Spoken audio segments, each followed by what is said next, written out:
Hey guys, so you guys know I'm not a doctor, right? Not a doctor. Don't want to be one. Um, got my own life to live. But uh, today we're going to hear a lot of medical terminology coming out of my mouth. That's fine. Um, but there are a lot of people in this world who are not doctors, and some of them I disagree with. And today's journey that I'm going to take you on started with a Facebook post from a friend of mine. We all have friends on both sides of the aisle as far as everybody stay home and then everybody go back to normal. Open it up, lock it down. You know, uh, beyond that, there are the little things that people are posting on social media here and there that, it just ain't so. So, the one that I'm responding to is a friend of mine said, uh, antibody tests showing COVID-19 is more widespread and less lethal than originally thought. People not terrified enough. It gives you strokes now if you're young and not really sick. Ain't that fucking convenient? COVID-19 is being exploited for political gain. So there are a few things that I really, really don't like about that social media post. But I decided to spend some time researching things before I responded to it. Um, so yeah, this is me relating to you guys what I found on my journey. Now, first of all, there are a lot of people on my social media going off on the tangent of uh, antibody tests are now showing that coronavirus is now way more widespread than we thought it was. So the actual death rate is much lower. They're trying to get back to the whole it's no worse than the flu, even though right now it's leading cause of death in America right now. you know. Hmm. So if we go to let's see this guy right here, you just do a blanket, uh, just take the total deaths versus the total confirmed cases, and we're almost to 1 million cases in America right now. I mean, tomorrow we'll be there, and it'll be about maybe 5.7, 5.8% death rate when you get it confirmed. Um, this is the total number of cases. Not even 2% of Americans, like 1.5% of Americans have been tested, right? And this is the actual virus test, and not fly-by-night companies who are uh, selling an antibody test that isn't proven to be worthy of being listed here, right? There are people selling shitty tests left and right, and one of these people, I really want this guy to get his comeuppance. His name is Dr. Dan Erickson, right? He made a press conference like video, right? He didn't have like actual media there, but he and another doctor, they're actual doctors. They do have degrees and licenses in California, right? So they made this public announcement that was kind of like a press briefing, saying it's okay to open up everything. You guys are being scared, and it's there's no reason to be afraid to just reopen everything. Using his medical license to give credence to what he was saying, and there are some people who have been refuting what he said, but unfortunately, you get his video has had millions of views now on YouTube. You can't put, all of what came out of Pandora's box back in it, because people have heard what he said. They're going to believe what they want to believe, and the people who can refute what he said are not getting the views that he got. So I'm hoping that in the month that follows, this guy gets his comeuppance, right? He needs to be thoroughly pwned. But uh, one of the things that gives him more credence is that he runs a clinic, for-profit clinic, that came out with antibody tests very quickly, and he is like the leading antibody test seller, in his county. Um, and he's making money off of these crappy tests, these crappy antibody tests, and they could be giving false positives to people left and right. And because of his political leanings, it fits the narrative of, actually, this thing is far more widespread than people thought, right? Because public health officials who have their own measurements for how widespread it is by taking and extrapolating from the numbers that they already have, they don't agree with him, right? So he's basically trying to feed his own business and lead us to our deaths. So I hope he gets his comeuppance very soon. And the other parts of what my friend had to say in this social media post, he said, it gives you strokes now if you're young and not really sick. Ain't that fucking convenient? COVID-19 is being exploited for political gain. I do believe that this, like everything that is in everybody's minds right now, is going to get exploited for political gain on both sides. That's true, but the news that this causes strokes, to just be willing to dismiss that as, oh, that's just, they're trying to scare us now.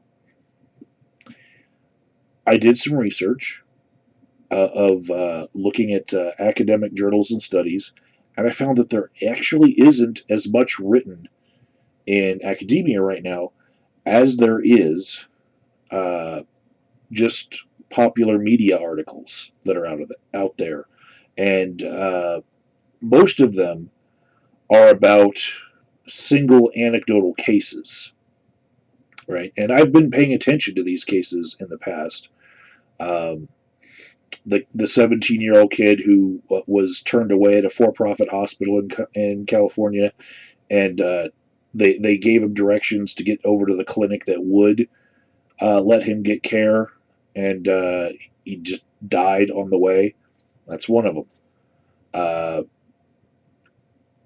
The radiographer in Florida that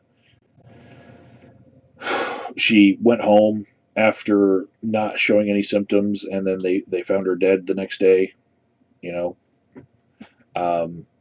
couple other things that I've heard of local cases that are also just anecdotal, don't really help what I'm talking about here. But yeah, there's. It seems like if there's any weird complication that could be newsworthy, the media is going to jump on it, and that'll be the article that just goes everywhere, even though that was just like a one-off incident. And really, this disease, it hurts people with pre-existing conditions more than people who are healthy. So if there was a pre-existing condition that was undetected before, like susceptibility to strokes, it's going to be listed as a COVID death because they had coronavirus, but, there was that condition there, and who knew? Who knew?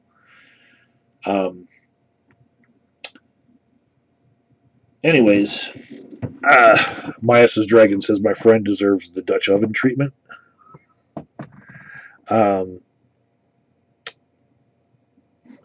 Sammy Jenkins says now I2 Bioscience is being investigated for securities fraud because of the resale of faulty kits from unapproved Chinese manufacturers. Well, they're showing up at corner store clinics in America right now who are selling uh, antibody tests for hundreds of dollars that could be giving you false positives, and they feed into the Republican narrative, the conservative narrative, or the libertarian narrative, whatever you would call it, of reopen everything. We can't have the economy die for a hoax.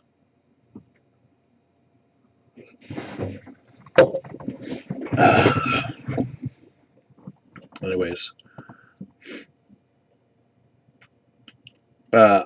Sammy says they're also promoting the Heal Light UV wand that goes into the trachea. You know, the one everyone's claiming Trump was talking about. Okay, yeah, maybe you watched a commercial. I don't know. So, at this point in the video, we're like 11 minutes in. I'm going to go ahead and run the intro, and we'll get to talking about the actual study that I'm trying to get to.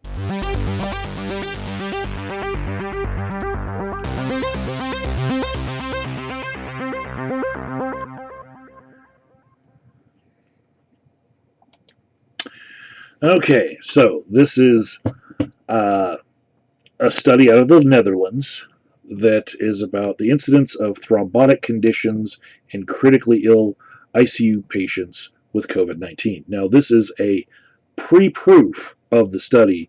It will be coming out in the Journal of Thrombosis Research. That one right there. So, anything about COVID-19, people are just like pre-publishing stuff before it's finalized, just to get the information out there in case it's going to save, countless lives. So that's why we all have a copy of this, right? Now you can see the names in this study. For those of you who are racist, you can see that none of these are Chinese names, and this study is not about China or people in China.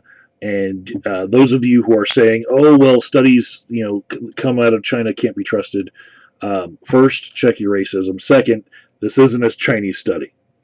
This was done in the Netherlands in 3 separate hospitals. Now,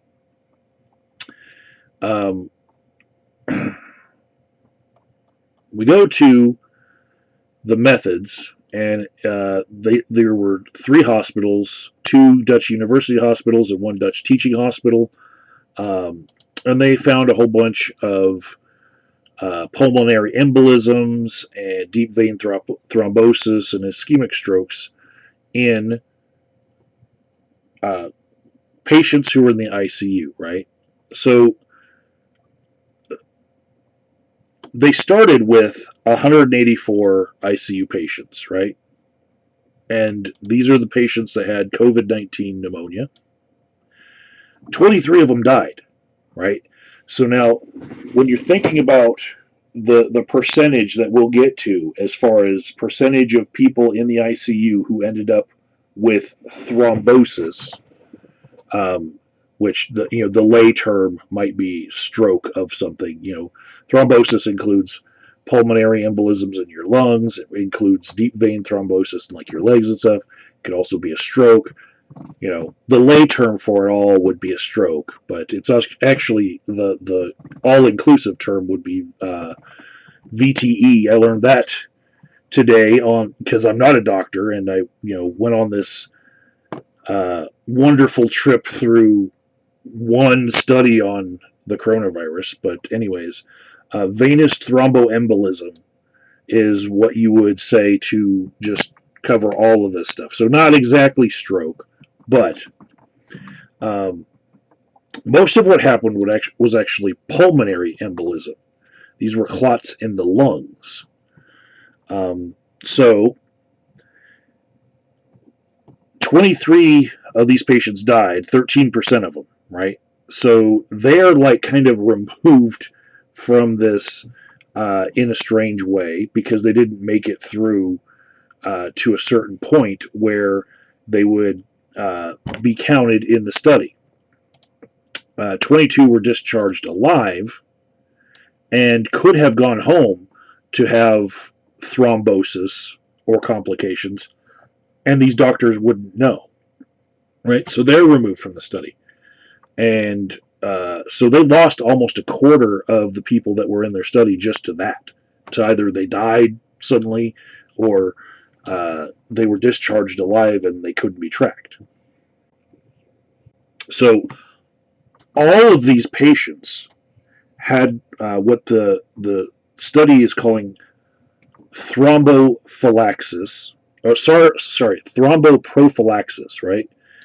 Just break it down. This is the thrombosis part, and this is the prophylaxis part, which means they were given medicine to prevent it, right? And the medicine is listed at the end of the study, but basically these pulmonary embolisms were happening on top of the medication that is used to prevent pulmonary embolisms.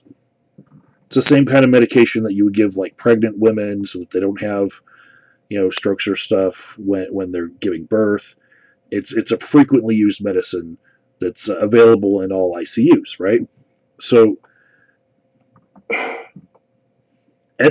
after being given this thromboprophylaxis medicine, there's a few of them out there, but these hospitals all use the same. There was still a 31% incidence of thrombotic complications.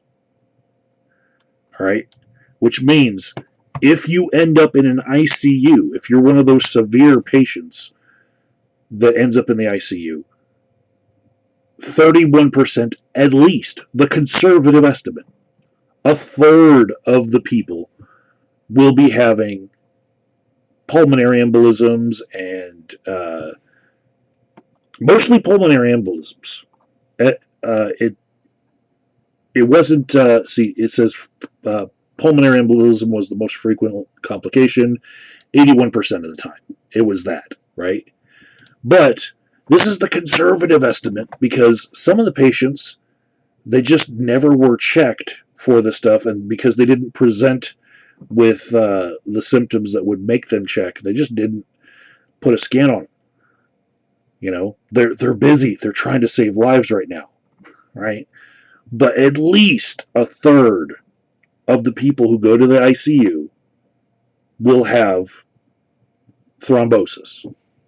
Now,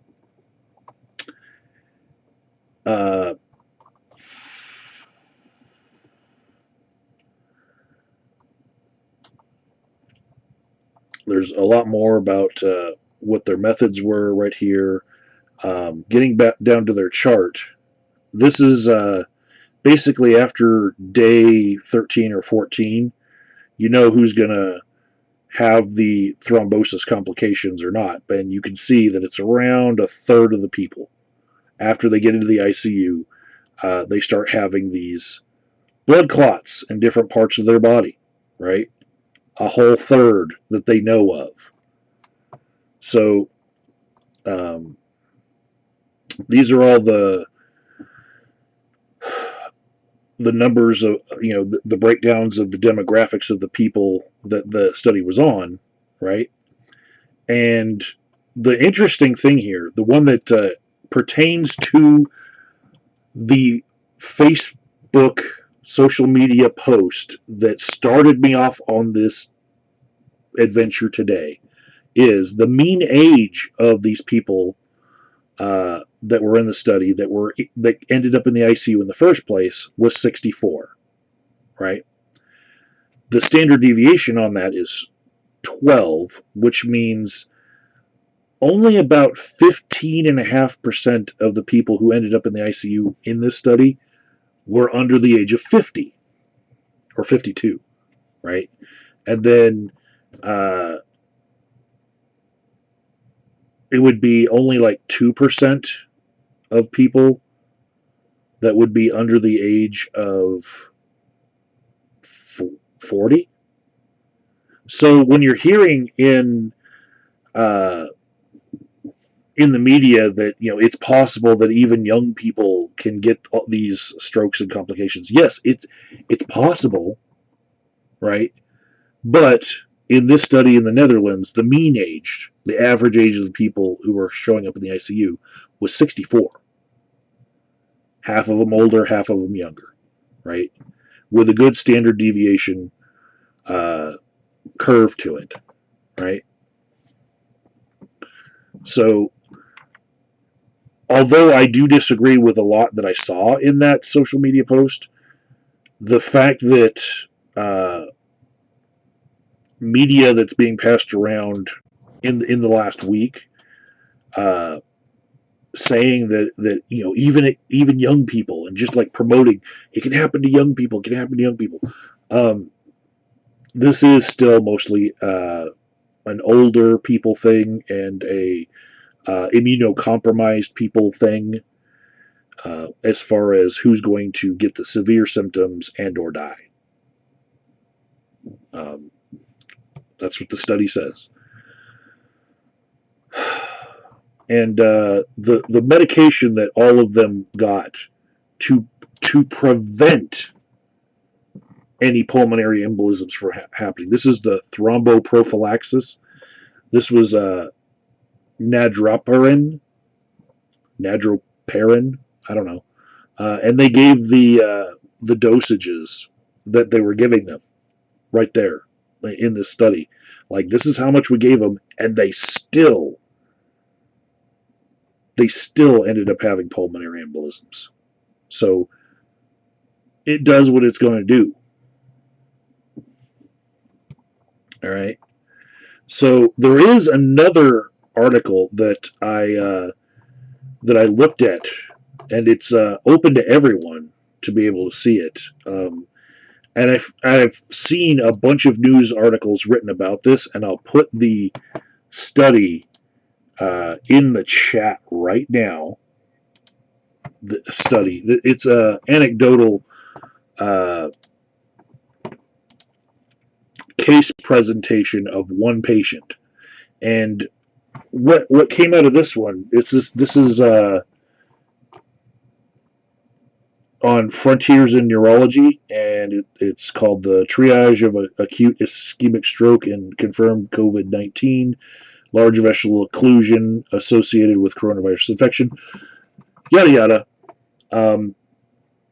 What I want to say about this is the part where the surgeon goes in to try to remove the clot and then sees on the screen that more clots form quicker than he can remove that one clot. He sees other clots forming around it. That part has been spread around in media to the point where it's become part of the national discussion this week. People are spreading just that one part, that there was this guy who had a stroke, and when the surgeon was trying to pull out the clot, more clots formed. So this is the one case that all of that rumor is based on. And the biggest thing that I need to point out to everyone about this is this first line in the case presentation. A patient in his 8th decade of life was admitted to our facility. So this was an 80-year-old patient that the story is based on, right? He had ST elevation myocardial infarction. He showed up because of a heart attack. He was already somebody who had hypertension, chest pain, diaphoresis, and he underwent a coronary angioplasty followed by a stent deployment, and he was admitted to the coronary care unit, right? This guy was having a whole bunch of stuff happening all at once. Horrible case, but after his heart attack surgery and the stent and all that, on day 5, he was still in the hospital and he had a stroke. And then when the doctor tried performing, life-saving surgery on the guy, basically he was seeing more little strokes form as he was trying to remove the one. So, yeah, it's a horrible story. It's like, is that what coronavirus can do to everyone? No. Coronavirus is not the Andromeda strain as far as like how it's going to kill you. In fact, in the study from the Netherlands, one of the things that I read here, mind you, still not a doctor here, right? I'm not a doctor, but it says notably, none of our patients actually have developed DIC. Now, did I know what DIC was when I read it? Hell no, I didn't. So I went ahead and looked up what DIC is, and that means clotting all over your body everywhere, right? So what happened to that 80-year-old man that has been turned into like urban legend that coronavirus will cause a clot, and then when the doctor tries to take it out, more clots are going to happen. What happened to him did not happen in any of the people in the Dutch study, because that would be DIC. All right? So, no, it is not for most people. For like most people, 99.999% of people will not have a case that looks like the goddamn Andromeda strain, right? Now, simple math, if you get it,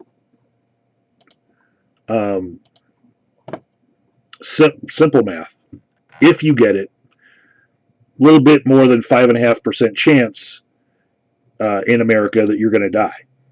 In other countries, it's different. You can do the math very easily. Italy's got like 200,000 people and 25,000 people died. That's a much worse percentage right there. Same thing in Spain, much worse percentage than the U.S. But the U.S., we're sitting at around a little bit more than 5.5%. And why? Italy's got a lot of older people, has an older population. I've heard of it being like a triangle of like young people on the bottom and old people on the top of like an inverted triangle. But also maybe we do have some better, some better hospital procedures, some high-tech hospitals. I don't know.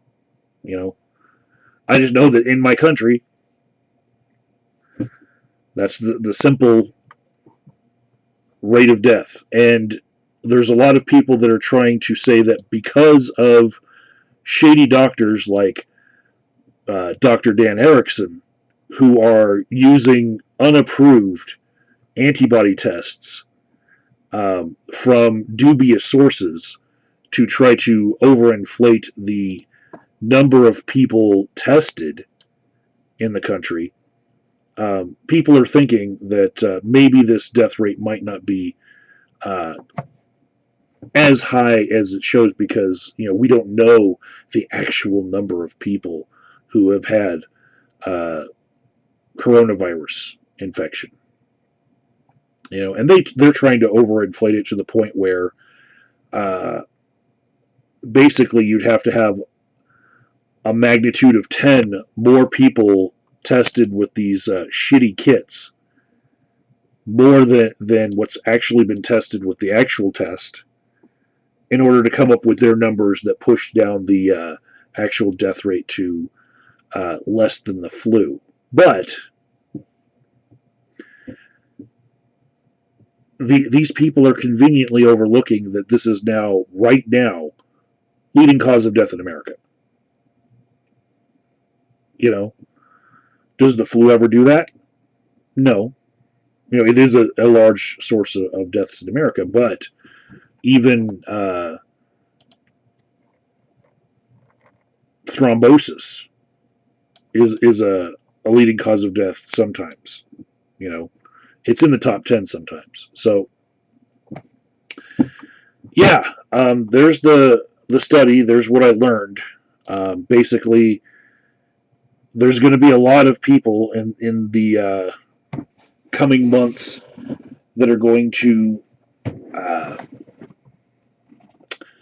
they're going to want to politicize this and then say that it's being politicized by the other side, right? And at the very least, I did the research before I made an opinion.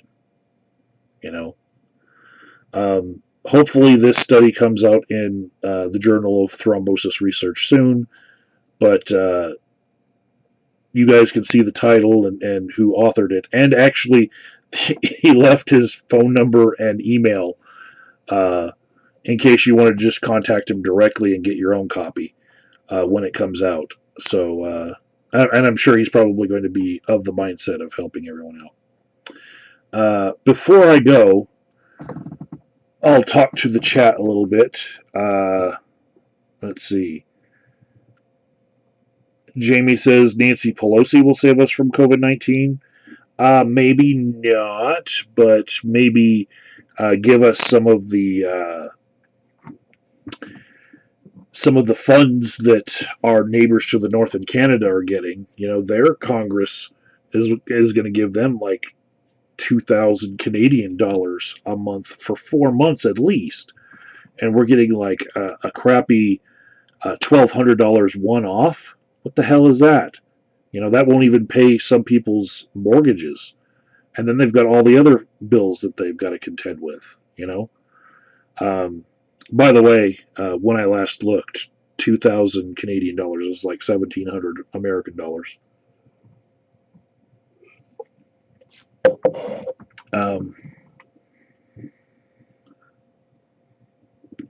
Jamie thinks that I actually care for that congresswoman.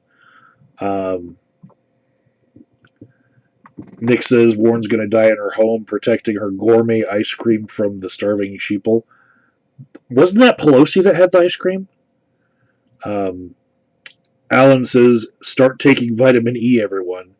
I've seen no research that says anything about vitamin E, but I have seen a lot of people trying to peddle zinc supplements and doing so without any research to back up their claims that it's going to prevent coronavirus complications. But whatever supplements you think that you might need, go ahead and start getting healthy. Do some, if you're not sick, do some cardio. Try to get those lungs good and healthy before maybe you do get sick.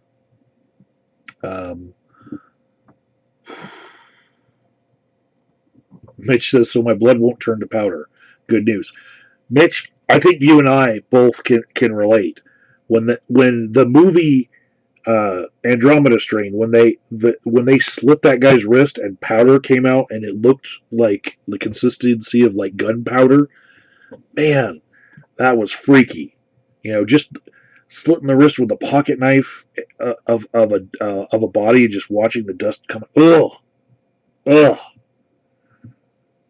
Man, they showed that show in my high school. Went home and had nightmares.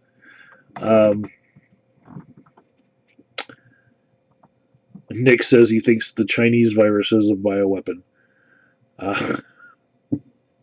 It was horribly deployed. They got themselves first. Let's see. Badger says, at least you guys are getting a payment. Here in the UK, not so much.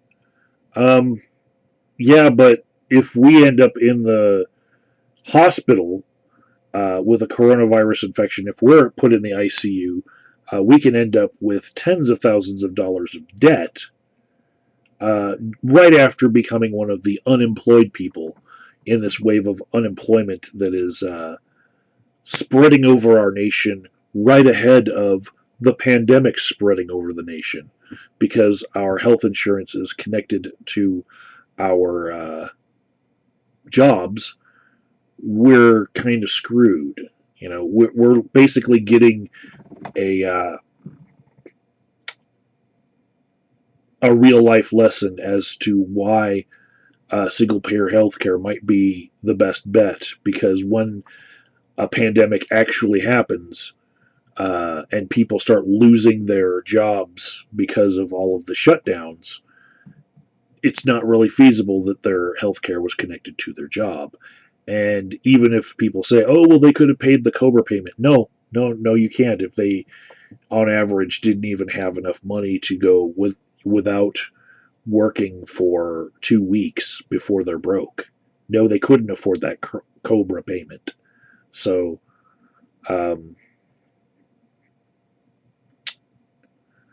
Badger said, "I thought COVID bills were being covered." Uh, well, the first anecdotal uh, stories that the media were putting out were about 30 odd $1,000 bills that a girl got.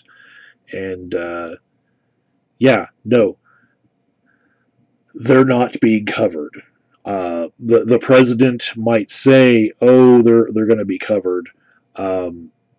People who are running for office might be saying, "Oh, well, if I was president, they would be covered." But no, no, they have not found a way to cover them. Um,